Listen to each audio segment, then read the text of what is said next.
Hey everybody, Mr. The Fanboy here, back for another review, and this time this is my review of the July 17th, 2014 edition of TNA Impact, and I must say, this was a pretty awesome show. TNA is on a roll. The show started off with Bully Ray and Tommy Dreamer and Taz and the Owl talking, I think, about their old days of ECW. Really wasn't paying attention to this part. Really wanted him to get straight to the action.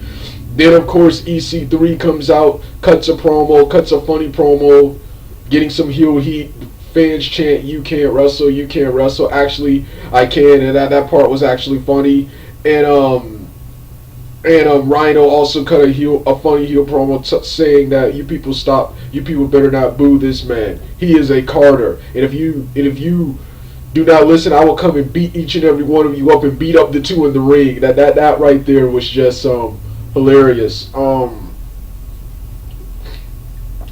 That right there. So that started to show off. Like I said, I really wasn't paying attention during this segment, but it was good. I really wanted to get straight to the action.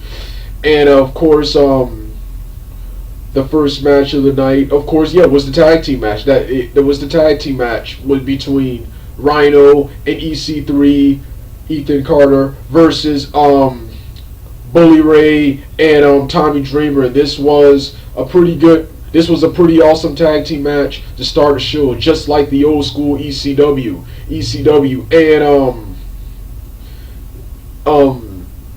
EC3 and Rhino defeat Tommy Dreamer and Bully Ray. Forgot the finish already, but it was a good match. The next match of the night was the X Division Gauntlet match. This right here was an awesome match. It was Austin Aries in an 8-man gauntlet, or pretty much a battle royal type match. TNA's always called their battle royals gauntlets, but this right here was an awesome match. Austin Aries defeated Eddie Edwards, Davey Richards, Manic,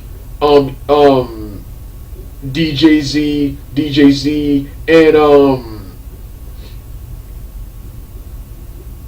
and Sonata to retain his X Division championship.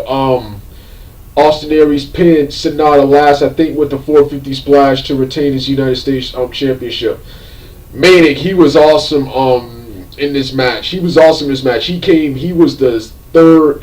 second entry, and he came in with a shoulder block to Austin Aries, and I think a Hurricanrana to Eddie Edwards, to a springboard Hurricanrana to Eddie Edwards. Man, he was him, Austin Aries, and Sonata were the MVPs of the this X Division gauntlet type match. So awesome match here. Then of course the next match, I think, was the women's title match. It was a knockouts match between Madison Rayne and Brittany. Really wasn't paying attention, but from the parts I was watching, this seemed to be a pretty good match. Probably has to be one of the best matches I've seen Madison Rayne in a while. I don't remember the finish.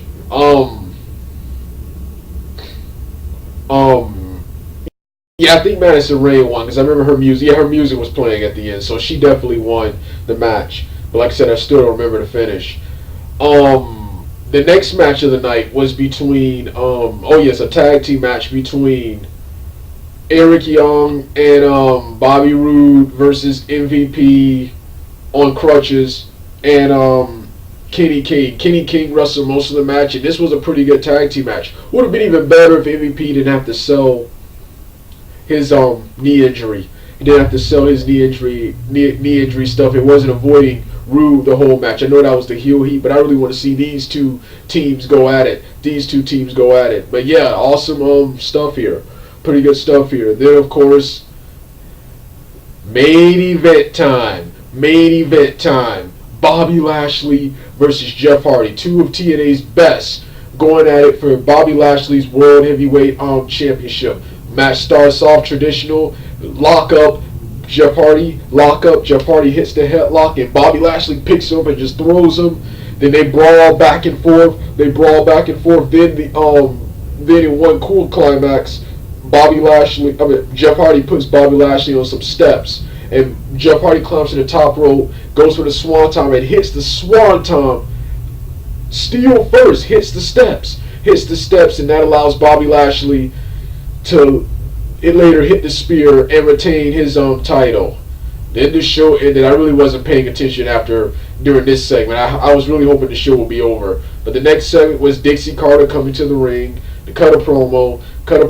Bully Ray once again tried to put her through a table, but thanks to the timely save of EC3 and Rhino, Rhino, Spud, and Dixie Carter get away, while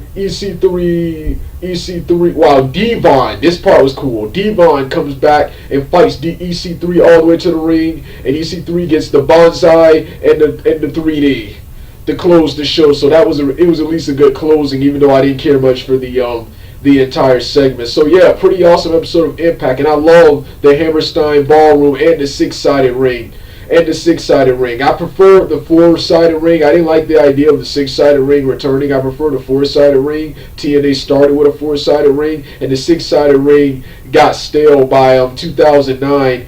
And the six-sided ring never accomplished its mission. It never attracted new viewers. TNA's pretty much had the same viewers they've always had. So yeah, but I did love the six-sided ring tonight, and the Hammerstein Ballroom Arena was pretty awesome. Like I said, this was an awesome edition of TNA Impact. TNA is on a roll, man. All right, dugout.